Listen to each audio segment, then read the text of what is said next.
హృదయాల్లో చోటు సంపాదించుకున్నటువంటి మహానాయకుడు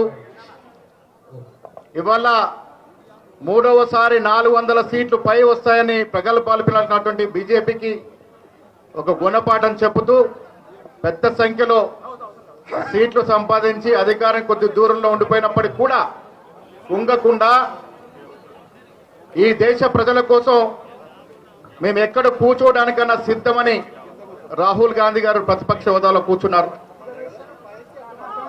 అదానీ గారు 2014లో ఒక మామూలు వ్యాపారస్తుడిగా ఉన్నటువంటి అదానీ మోడీ గారి లోపాయిక సహకారంతో బీజేపీ వారికి వారిస్తున్నటువంటి ఫండ్స్ వల్ల ఆ ఫండ్స్ కొరకు లోపాయిక ఇచ్చినటువంటి సహకారంతో 10 ఏళ్లలో ఎవరూ ఊహించని విధంగా కొన్ని లక్షల కోట్లకు పడిగట్టినటువంటి సందర్భం.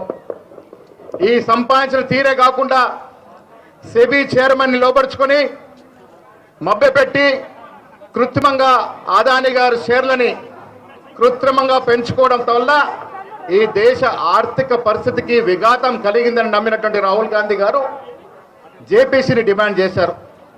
అత్యున్నత పార్లమెంటు స్థాయి సంఘం జేపీసీ వేస్తే ఈ మెగా స్కామ్ తెలియాలి.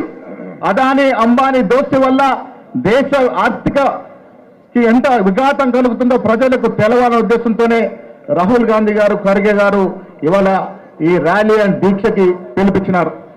ఇక్కడ రాష్ట్ర ముఖ్యమంత్రి వర్యులు రేవంత్ రెడ్డి గారు, బట్టి విక్రమార్క గారు ఆదేశాల మేరకు ఇవాళ పెద్ద ఎత్తున స్థానిక శాసనసభ్యులు, కాంగ్రెస్ నాయకులు, కార్యకర్తలంతా తరలి అమరవీరుల స్తూపం నుంచి ఇక్కడి వరకు ర్యాలీగా రావడం జరిగింది.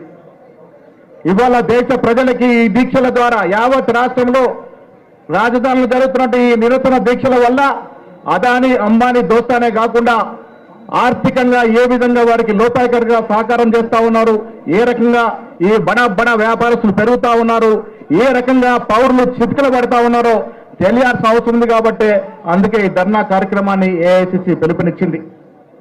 ఇవాళ రాష్ట్ర ముఖ్యమంత్రి గారు అదానీ మెగా స్కామ్ మీద ప్రజలకు, రాష్ట్ర ప్రజలకు తెలియాలి కాబట్టి నేనే స్వయంగా వచ్చి దీక్షలో కూర్చుంటానని చెప్పడం జరిగింది. దాని కారణంగా వారు ఇక్కడ రావడం జరిగింది. డిప్యూటీ సీఎం బట్టి విక్రమార్క ఇక్కడ రావడం జరిగింది. మా ఇన్ఛార్జ్ ఏఎస్ ప్రధాన కార్యదర్శి దీపాదాస్ మున్షి గారు ఇక్కడ రావడం జరిగింది.